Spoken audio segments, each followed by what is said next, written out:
Bonjour et bienvenue dans cette nouvelle vidéo pour partager avec vous le résumé de la microéconomie. Donc, je vais partager avec vous dans cette vidéo le résumé de la microéconomie d'une manière qui est très claire, très simple, avec des schémas, avec des représentations pour que vous arrivez à bien comprendre la microéconomie. Donc, je vais partager avec vous cet résumé en 7 parties. Donc, les parties que vous voyez, c'est les parties les plus importantes ou bien les parties voilà, les plus importants qui existent dans le cours de la microéconomie. Donc, premièrement, on va voir la définition et la signification de la microéconomie. Deuxièmement, on va voir l'utilité marginale et totale de la microéconomie, le TMS, la courbe d'indifférence, contraintes budgétaires, l'élasticité et l'équilibre du consommateur. Donc, je vais partager avec vous le résumé, comme j'ai dit, avec des représentations graphiques, avec des schémas et en même temps avec des exemples pour bien comprendre. D'accord? Donc, premièrement, je vais commencer avec la définition et la signification de la microéconomie, au cas où vous aurez la définition à l'examen. Donc, la microéconomie, donc, c'est la branche de l'économie qui analyse le comportement économique individuel du consommateur et de l'entreprise. La microéconomie se concentre sur l'offre et la demande et les facteurs qui déterminent le niveau des prix. D'accord?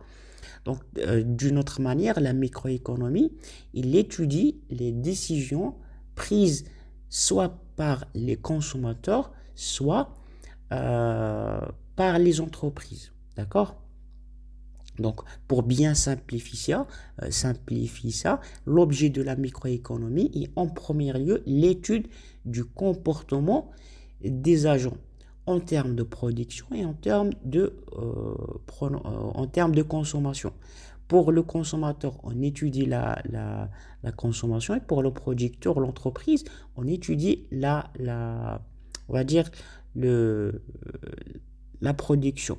On va dire l'objectif de tout ça, c'est le fait de trouver l'équilibre du marché pour le consommateur et pour le producteur.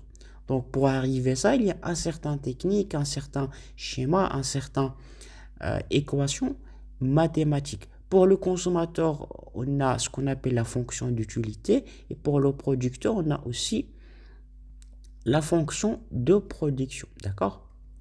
Donc, première des choses, on va voir la fonction d'utilité. Donc, la fonction d'utilité, déjà, qu'est-ce que ça veut dire utilité? Donc, l'utilité, c'est tout simplement, il traduit la satisfaction d'une personne de la consommation d'un bien et d'un service. Si moi, je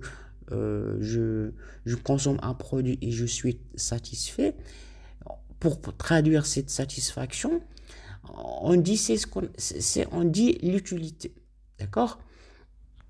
Donc, d'une autre manière, l'utilité, c'est un instrument qui est scientifique, utilisé par les économistes pour comprendre comment, voilà, ou bien pour chiffrer la degré de satisfaction du consommateur. Donc, ça, c'est l'utilité. La fonction de l'utilité, c'est tout simplement la relation entre la quantité consommée et et la satisfaction générée par cette consommation. C'est-à-dire que si moi j'ai consommé, par exemple, 10 pommes, c'est un peu différent si je consomme 5 pommes. Donc, la différence, on peut mesurer cette différence. D'accord? Donc, il y a deux types d'utilité. Il y a l'utilité totale, il y a l'utilité marginale. Ça veut dire quoi l'utilité totale? Donc, l'utilité totale d'un bien est définie comme la satisfaction que l'individu retire de la consommation de ce bien. Cette utilité totale, il augmente au fur et à mesure que la consommation de biens. C'est-à-dire que dès que moi j'augmente ma consommation, l'utilité totale augmente. Par exemple, je consomme une pomme, voilà, j'ai un chiffre. Si je consomme 2 pommes, 3 pommes, 5, 6, 8, 10, dès que j'augmente ma consommation, l'utilité totale augmente. C'est-à-dire que mon satisfaction augmente. Ça, c'est l'utilité totale. Par contre, pour l'utilité marginale, il mesure la satisfaction que procure la consommation d'une unité supplémentaire. Le niveau de l'utilité marginale, euh, voilà, baisse dès que je consomme une unité de plus. Ça veut dire quoi? Ça veut dire que, par exemple, imaginez-vous que moi, j'ai soif. J'ai bu premier verre d'eau, deuxième, troisième, quatrième. Mon niveau d'utilité totale, c'est que ça augmente parce que dès que je bois la cinquième et la sixième verre, mon niveau de satisfaction, c'est bien. C'est-à-dire que j'ai bien répondu à mon besoin. Le niveau d'utilité marginale baisse. Pourquoi? Parce que dès que je rajoute un verre d'eau, c'est-à-dire que j'ai satisfait mon besoin. Dès que je rajoute un nouveau verre, je n'ai plus besoin de boire. J'ai satisfait mon niveau. J'espère que vous avez compris l'exemple. Donc, si vous n'avez pas compris l'exemple, vous pouvez me le dire dans les commentaires. D'accord? Donc, voilà pour l'utilité marginale. Maintenant, je vais passer au TMS. Donc, pour le TMS, qu'est-ce que ça veut dire TMS? Donc, le TMS, ou bien le taux marginal de substitution, est un indicateur qui montre de quelle manière l'individu acceptera de substituer euh, du bien X à du bien Y. Le taux marginal de substitution mesure la variation de la quantité consommée du bien Y qui est nécessaire pour compenser une variation de la quantité consommée du bien X. Donc, tout simplement, qu'est-ce qu'on peut comprendre? On peut comprendre que le TMS, c'est un indicateur qui nous permet de savoir combien combien de quantité on doit, on doit compenser, voilà, pour, on va dire, c'est-à-dire que le TMS, tout simplement, c'est un indicateur qui nous montre combien de quantité d'un bien que l'on soit prêt à sacrifier pour obtenir une unité supplémentaire de l'autre bien. Ça veut dire que, imaginez-vous que moi, par exemple, je consomme deux types de biens. Je consomme les bananes et je consomme les pommes. Je consomme 6 bananes et 3 pommes.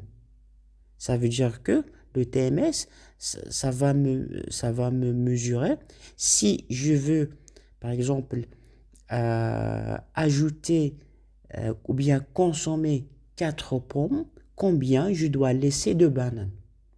À la base, je consomme 6 bananes et 3 pommes.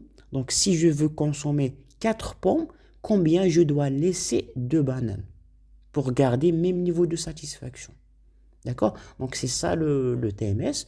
Donc, comme vous voyez à l'écran, la représentation graphique du TMS.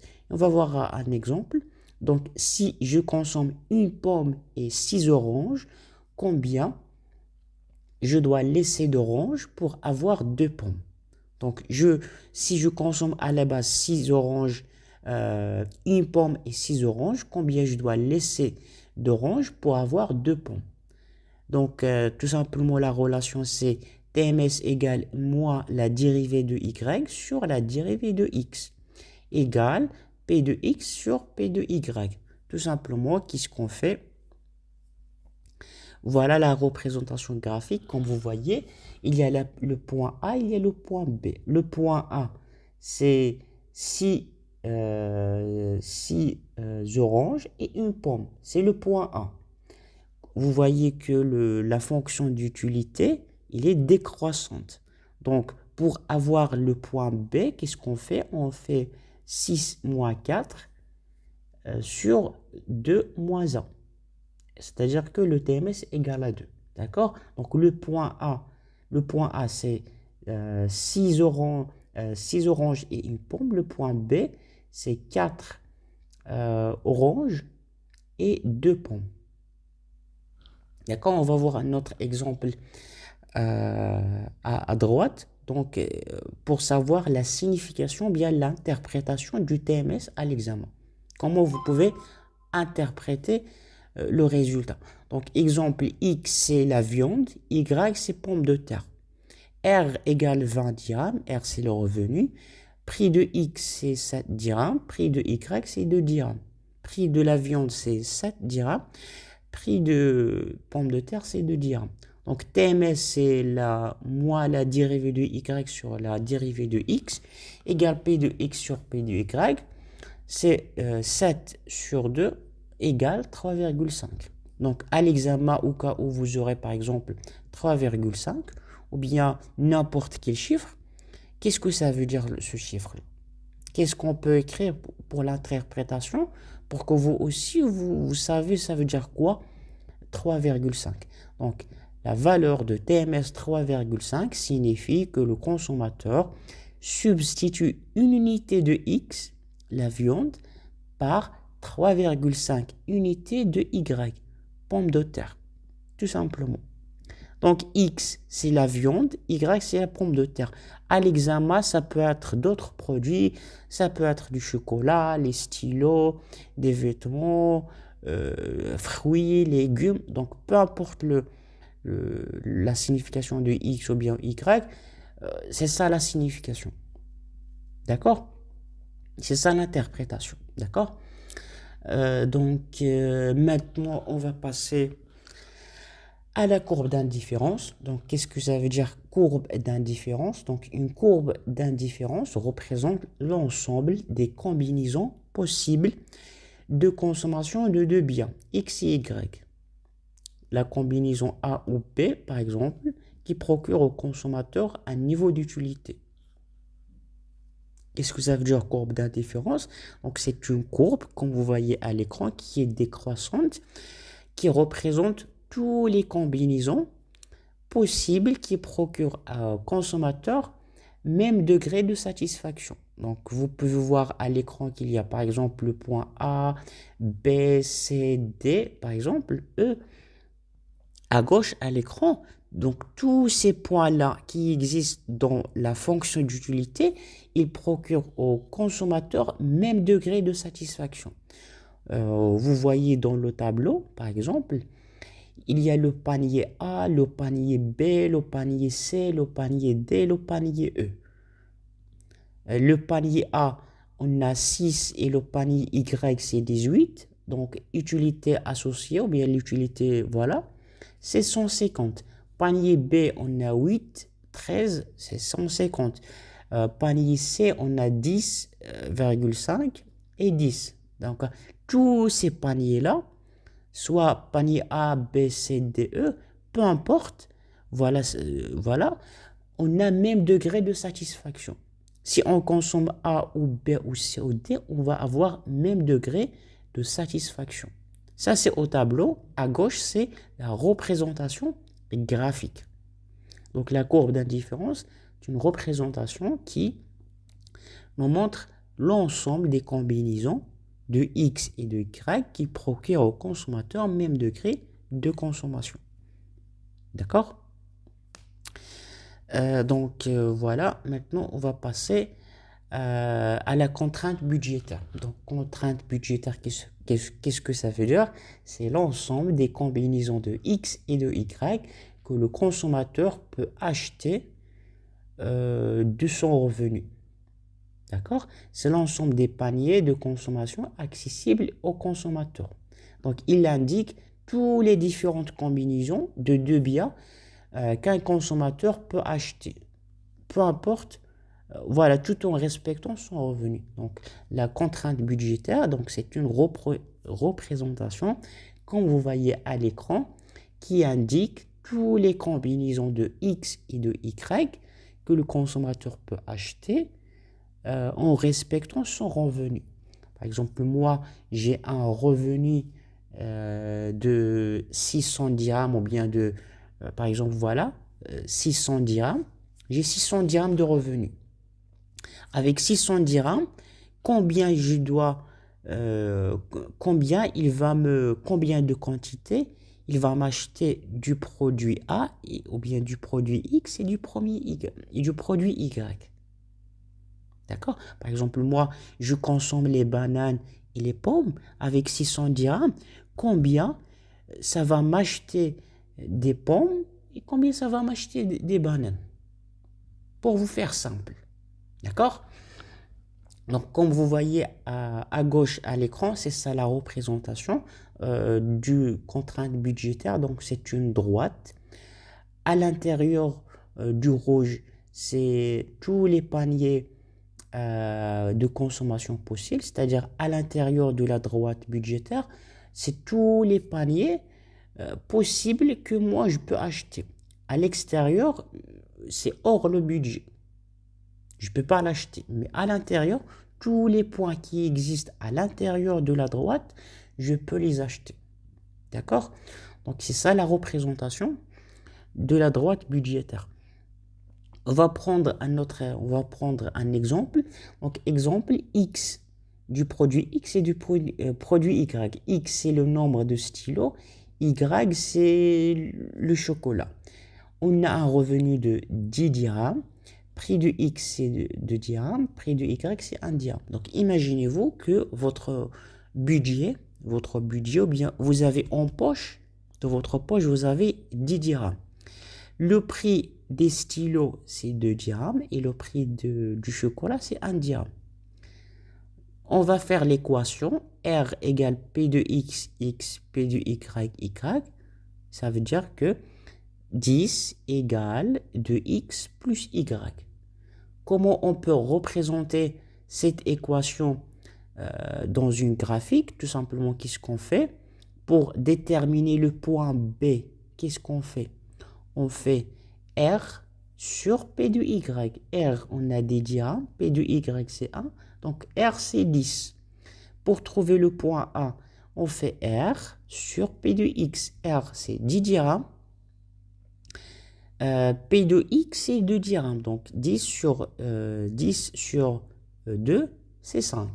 Donc, c'est ça, comment on peut déterminer la représentation graphique voilà, de la droite budgétaire. Donc, comme vous voyez, ce qui est en vert, c'est toutes les combinaisons qu'on peut acheter avec 10 dirhams.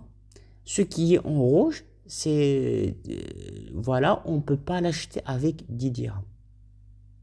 D'accord?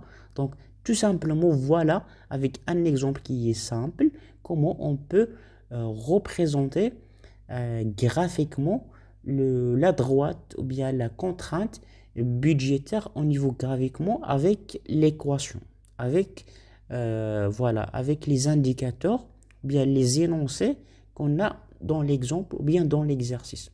D'accord? Donc, on se voit dans la deuxième partie pour continuer le résumé.